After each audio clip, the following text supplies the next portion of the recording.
ভারত থেকে আপনি দেখছেন প্রতিনিয়ত ভারতে মসজিদ জ্বালাই দিচ্ছে, মুসলমানদের উপর অত্যাচার করছে, বিভিন্ন রকম উৎসাহমূলক বক্তব্য রাখছে। আমরা কিন্তু এতে কান দেব না, কারণ আমরা ওই নবীর অনুসারী, আল্লাহর কোরআন মেনে চলি। অন্যের উপরে ক্ষতি করা আমরা কখনো বরদাস্ত করবো না। কিন্তু তুমি যতই লাফালাফি করো, তোমার গুন্ডারা যতই কিছু বলুক বাংলাদেশ সম্বন্ধে, আমরা নবীর শিক্ষা এবং আল্লাহর কোরআন থেকে আমরা কখনো বিচ্যুত হব না। আমরা একটা উদ্দেশ্য, একটা আদর্শ, একটা লক্ষ্য নিয়ে 11 দল একসাথে হয়েছি। অনেকে মনে করে আমরা বোধহয় জামাত ইসলামে যোগদান করেছি। অনেক শিক্ষিত লোকেরাও আমাকে জিজ্ঞাসা করে। দুঃখের বিষয় হলো এলার লেখাপড়া করে না, বই পড়ে না। আমরা 11 দল কেন একসাথে হয়েছি? কারণ আমরা চাই এই দেশ থেকে দুর্নীতি বন্ধ হোক, চাঁদাবাজি বন্ধ হোক, মাস্তানি বন্ধ হোক, দখলবাজি বন্ধ হোক এবং মানুষ ন্যায় বিচার পাক, সুখে শান্তিতে ঘরে বসবাস করুক। আজকে আমরা সেটা দেখছি না। আমি মাননীয় প্রধানমন্ত্রীকে বলবো, কয়েকদিন আগে দেখলাম আপনার অনেকগুলি মন্ত্রী রিলিফ বিতরণের জন্য একটা জায়গায় গেছে।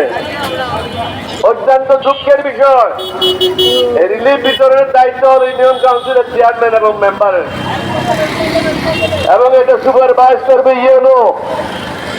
এটা মন্ত্রীর কাজ না। মন্ত্রী যদি ইউনোর কাজ করে, ইউনো কার কাজ করবে? আপনি আপনার লোকগুলিকে সামাল দেন। এমন এমন লোক নিয়েছেন মন্ত্রিসভায়, তাদের দায়িত্ব কি সেটাও তারা জানে না। আপনারা সুন্দরভাবে বক্তব্য রেখেছেন। ফখরুল ইসলামকে বক্তব্য রাখতে আমি শুনেছি যে কোরআন সুন্নাহর বাইরে আমরা কিছু করব না। সালাউদ্দিন কথা বলছে ইসলাম ধর্মের বাইরে আমি কিছু করব না। সালাউদ্দিনের বাপ তো মসজিদের ইমাম ছিল। আরো কয়েকজনের বক্তব্য রাখছে, তারা বললো যে ইসলাম ধর্মের বাইরে কিছু করবো না। তাহলে সংস্কারগুলি করতে হবে না কেন? এগুলি কি ইসলাম ধর্মের বাইরে?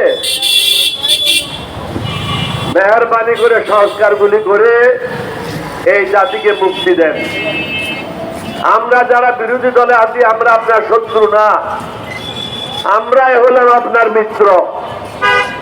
কারণ আমরা সুন্দর বাংলাদেশ গঠন করতে চাই। এই বাংলাদেশের জন্য যুদ্ধ করেছিলাম, এটা আপনাকে বুঝতে হবে।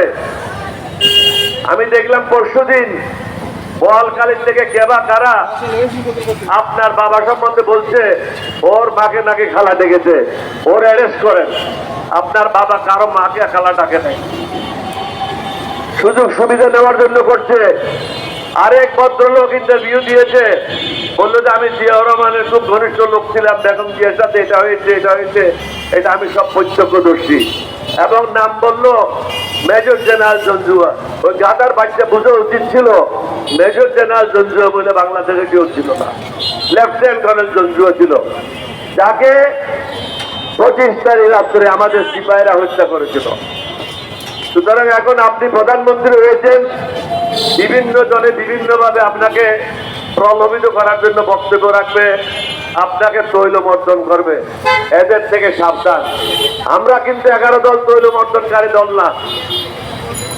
আমরা যেটা সঠিক সেটাই বলবো।